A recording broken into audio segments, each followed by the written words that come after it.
What we would like to do now is we're going to have our concluding remarks, and we would invite you to go sit back down, and then our concluding remarks, if those that are going to be giving those would like to come on up.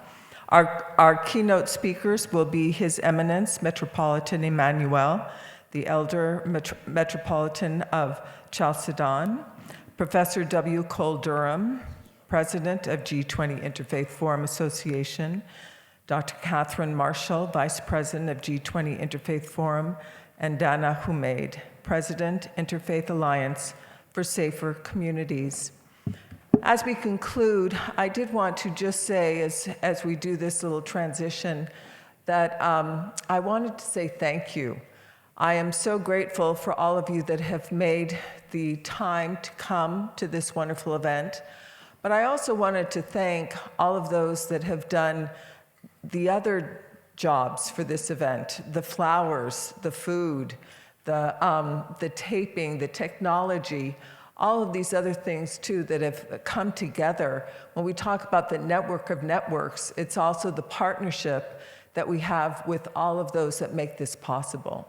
And so I do want to say a thank you to all of those that have made this such a important and powerful event, from the food to the flowers to also all the wonderful talks and ideas and recommendations that we've had. So thank you for being a part of this.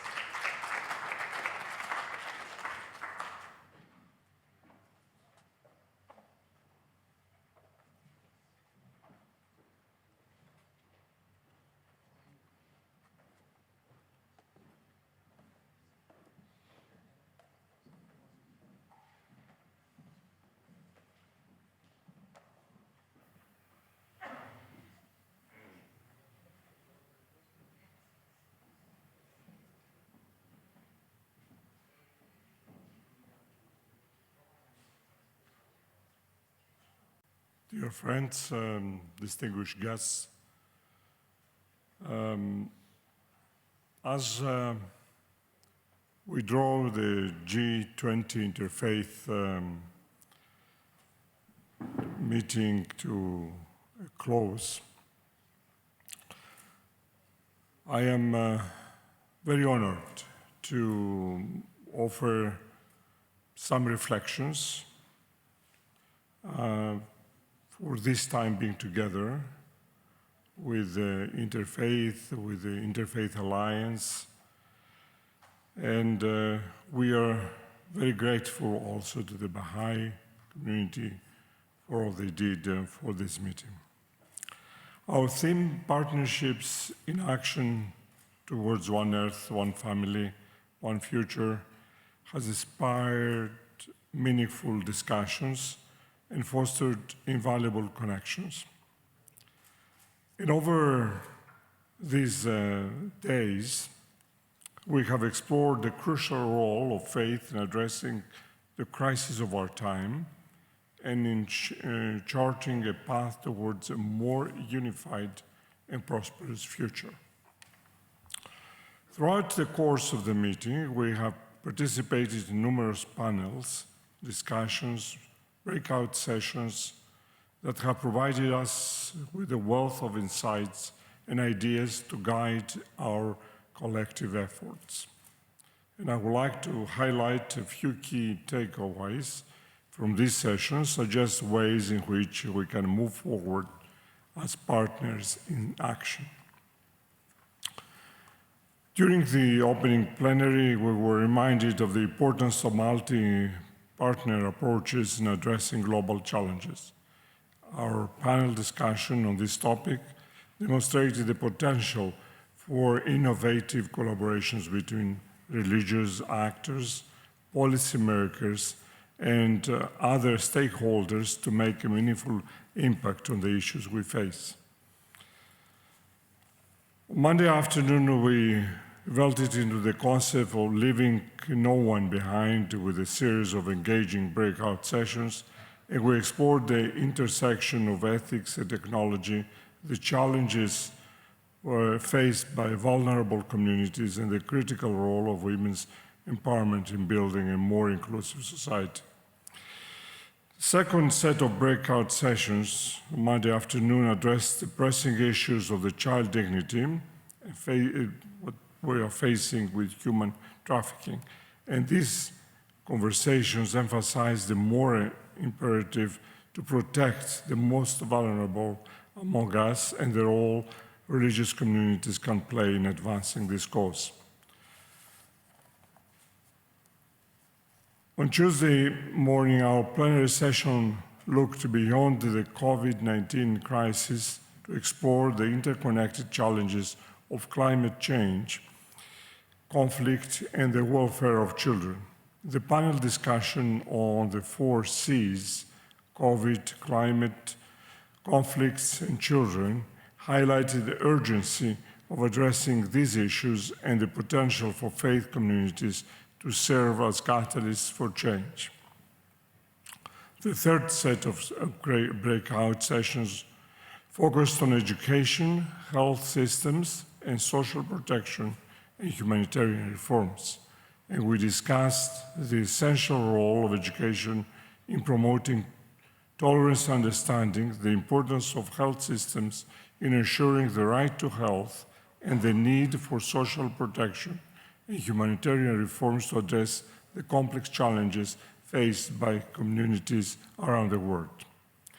In our final breakout sessions, we explored the themes of climate change, protecting cultural heritage, and peace building. In these discussions emphasized the importance of interfaith cooperation, addressing global challenges and the need for concerted action to preserve our shared cultural heritage and promote peace. Definitely, throughout this forum, we have been reminded of the power of faith in shaping our understanding of the world and in guiding our actions. In the words of the Psalm 46 states that God is our refuge and strength, a very present help in trouble. Interfaith cooperation is vital in addressing global challenges. And as we work together, it is crucial that we establish mechanisms and networks that support religious actors in addressing global issues. We have learned from the innovations of others, and it is our responsibility to share these insights, learn from each other, and build upon each other's successes. During this meeting, we have been inspired by valuable lessons from the G20 interfaith work in past years, and these lessons have demonstrated the power of inclusion and the importance of addressing complex crises and the lingering effects of the pandemic. As we continue to advocate for action in global summits, we must ensure that interfaith organizations play a substantial role alongside public and private actors. In our closing plenary, the panel discussion on partnerships building the network of networks emphasized the importance of fostering connections and collaboration among religious actors, civil society, and other stakeholders. By working together, we can amplify our collective impact and drive meaningful change in our world. As we reflect on the rich discussions and insights shared over the past 2 days, we must also consider the practical steps we can make to translate our shared vision into action. And I encourage each one of you to maintain and strengthen the connections and partnerships formed during this meeting. Keep in touch with your fellow participants and collaborate on initiatives that align with your shared objectives. Share the insights and learnings from this meeting with your own communities and organizations. By disseminating the knowledge gained here, we can widen our circle of influence and inspire others to join us in our efforts. Identify and engage with policymakers and stakeholders in your local, regional, and national contexts, and international as well, advocate for the role of faith communities in addressing global challenges and demonstrate the values of interfaith collaboration through concrete actions and initiative. Continue to learn from the support of the work of the G20 Interfaith and our Interfaith also Alliance. Stay informed about ongoing initiatives and contribute your experience and resources where possible. We do not need, definitely, to think that we are going to change the world, and we are definitely willing to continue our work as it has been since the meeting in Australia a few years ago. We hope that the policymakers and definitely the G20 countries are listening to us, but we are ourselves accountable to the commitments and aspirations we have articulated during this meeting. And let us approach our work with humility, compassion, and determination, always striving to live out the principles of partnership and unity that we have celebrated here. Thank you very much.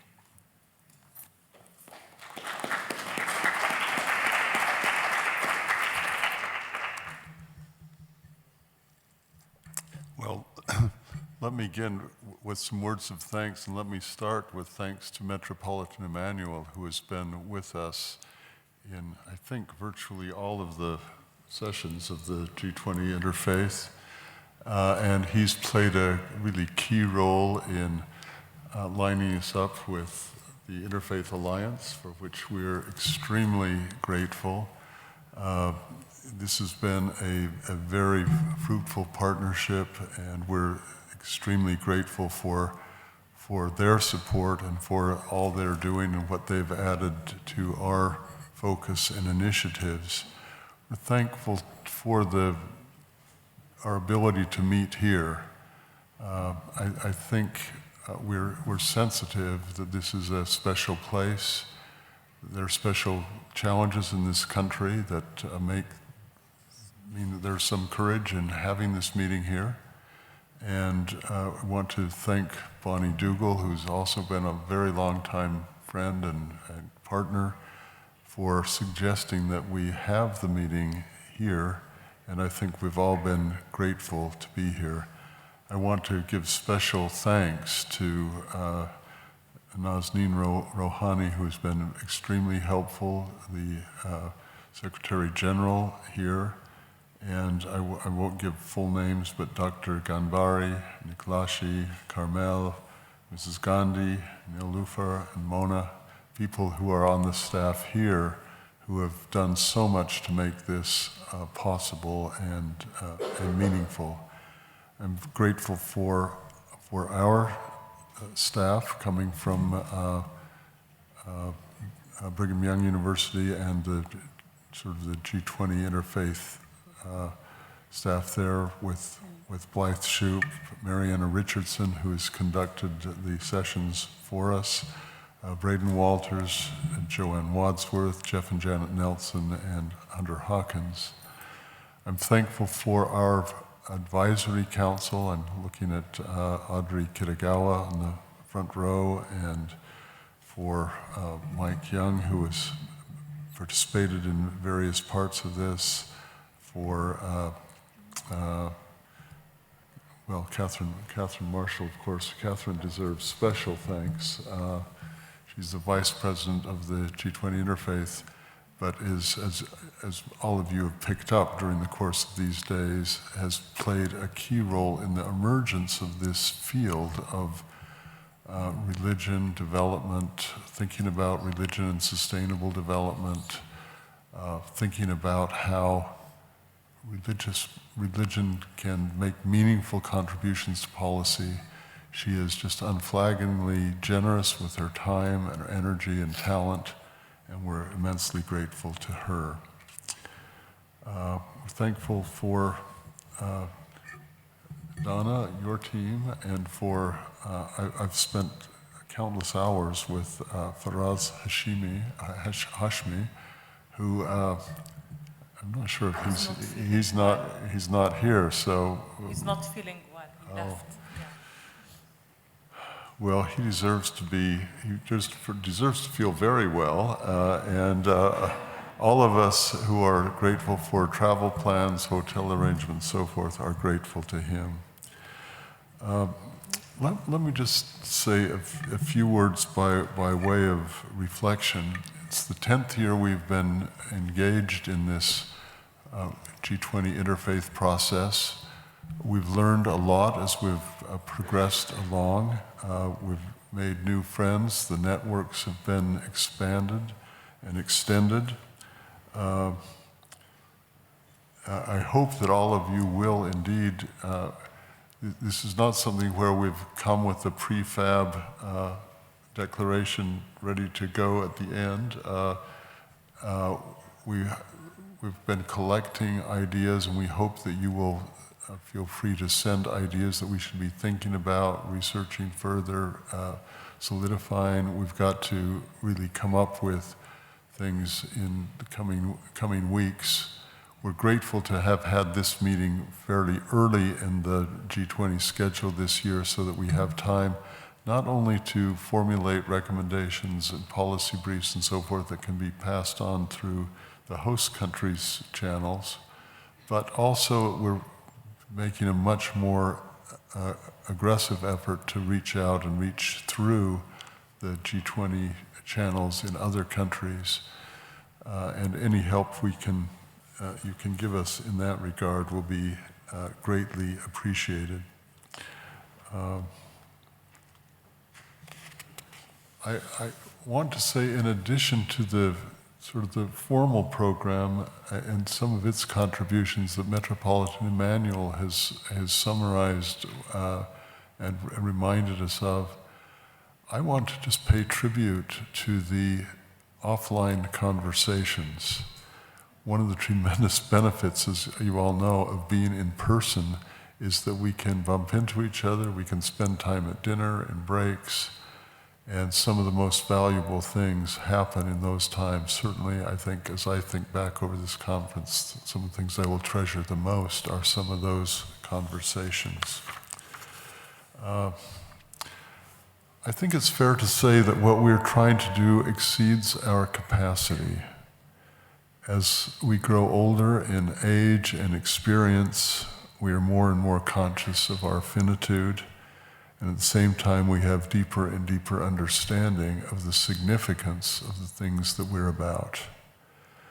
The only way forward is to build on friendships and networks with each other and with others, to remember that while we face increasing polarization, daunting challenges, and a darkening world, we need to continue to identify priorities, to identify areas of focus and ways we can make a difference. I think we need to, I was struck by Mike Young's statement in the last session, and I'm not quoting the statement, but if we care about everything, we get nothing done. So I think one of the things is we need to care about everything and get something done, and that requires focus and so on. I think we're entering a time of crystallization for this year, but also as we move forward. I think we need to become more effective in framing recommendations and getting them to go into action. We need action and vision. And I think part of what Musi Hailu reminded us at the end, and what he often reminds me, we need to proceed by the power of faith, by the grace of God. Thank you very much.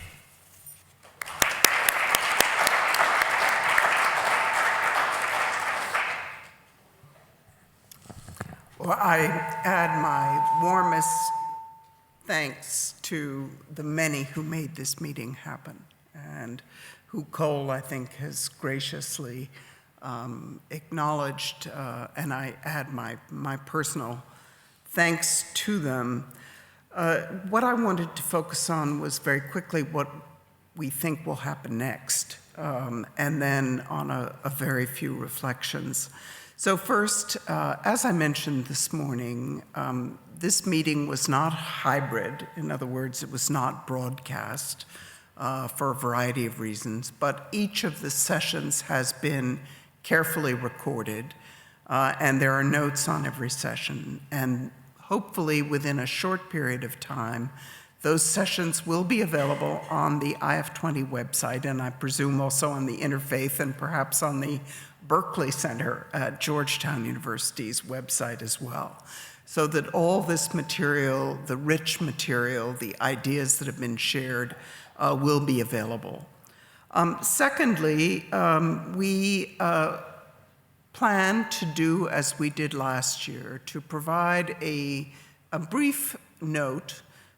We know that, the White House, the basic rule is nothing more than one page has any fighting chance of being read in the United States. So we will try to distill some of the major ideas of what we would ideally like to see coming out of the G20 into a document.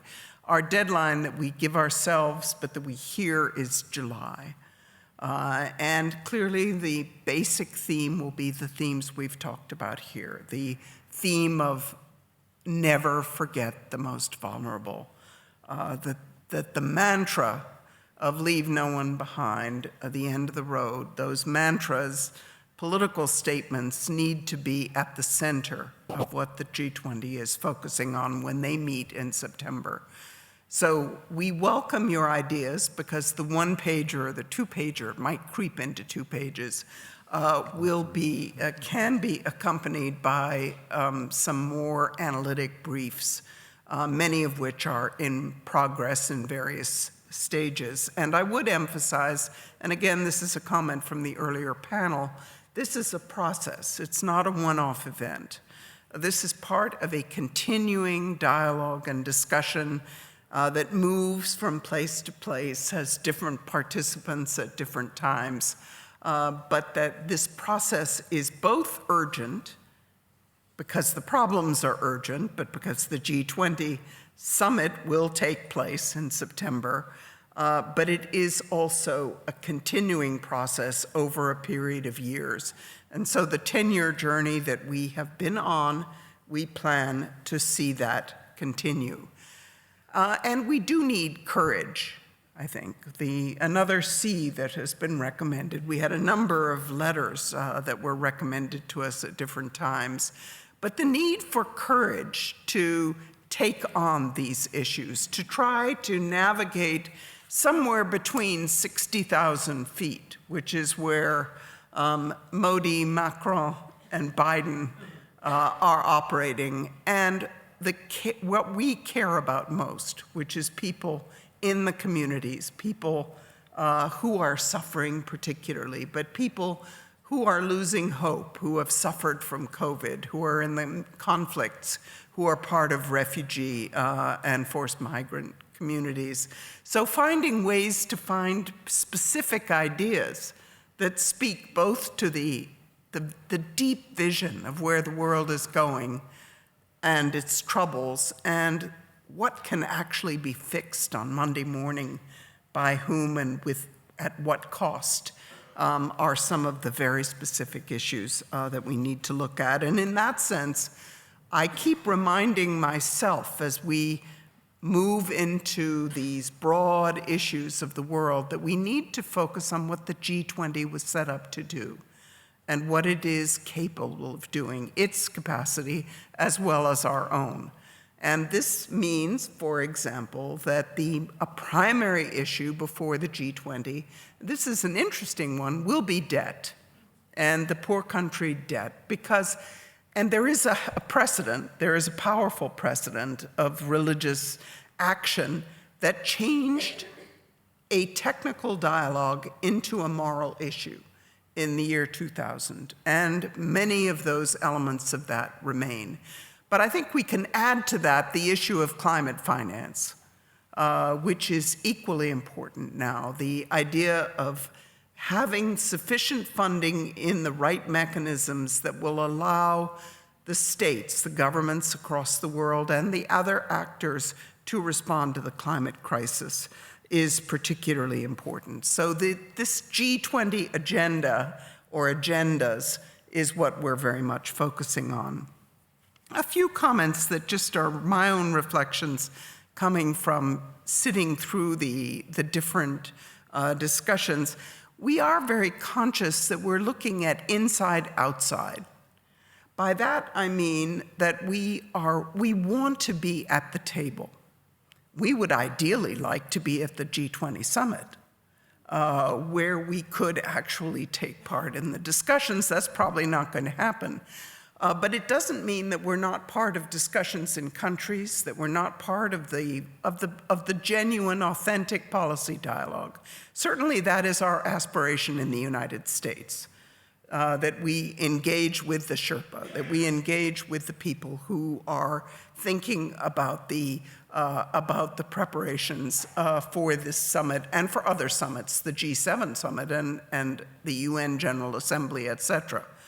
So the idea that we aspire to be part of the process, but we also are outside. We are on the streets. We are representing those who are angry, those who are near despair, and finding the bridges between them. In fact, one of the words coming out of this session has been bridges, that we're constantly in the bridge building session. Second idea is one that Matthias Ho was urging us to look at ecosystems as part of what we call the network of networks. I certainly came away thinking that there are far more networks even than I was aware of, and I have a list of 50 that are relevant for the work we're doing. It's expanding constantly.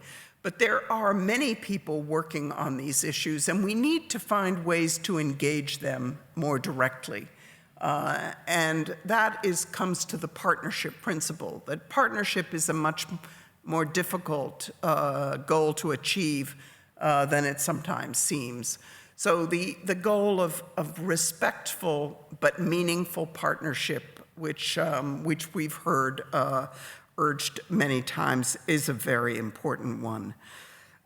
So this idea of working within a system where we are a catalyst and a focal point on one part of the global governance system, which we see as particularly important, in other words, the G20, but recognize as part of a much broader global governance system, which has many other elements and many other aspects. So I think that those lessons of building bridges, of thinking of networks in terms of the broader systems, and then trying, as Cole was also suggesting, to focus on some of the more critical points where we think that there is both a feasibility for action, but where there is great urgency. So with that, thank you very much, and bon voyage.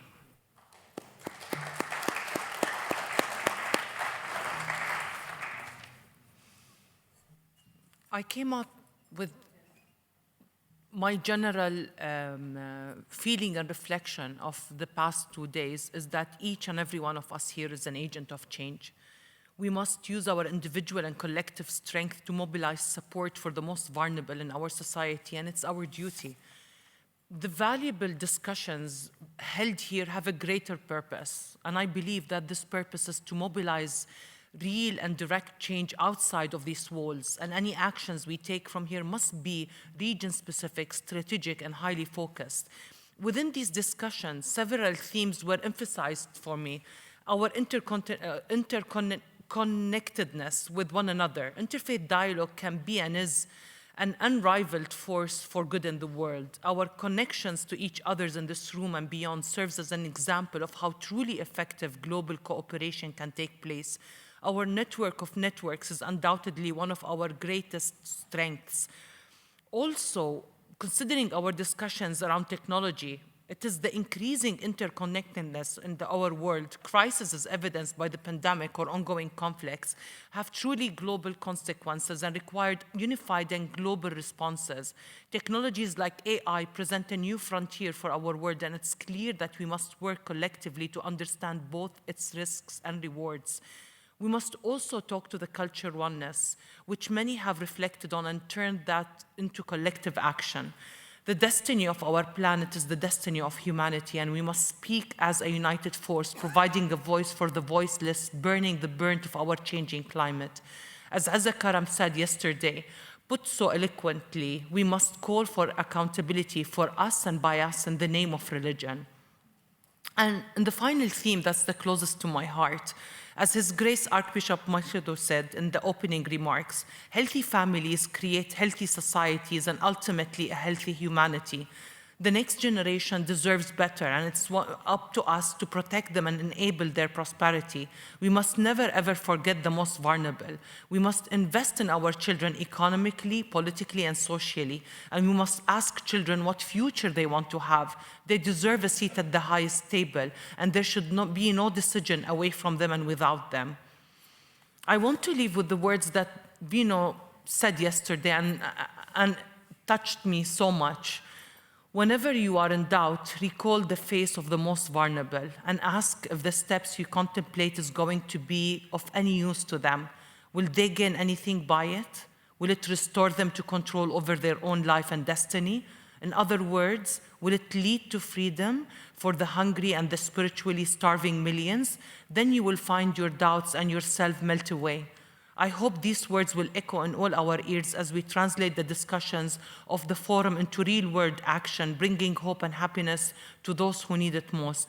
Professor Cole and Professor Catherine, I've learned so much from you, your wisdom, your openness to share everything you know with us and with me personally. The process of planning Abu Dhabi and New Delhi have been a learning experience to me. Thanks to you both. Thank you so much for everything. Bon voyage, everybody. Thank you so much.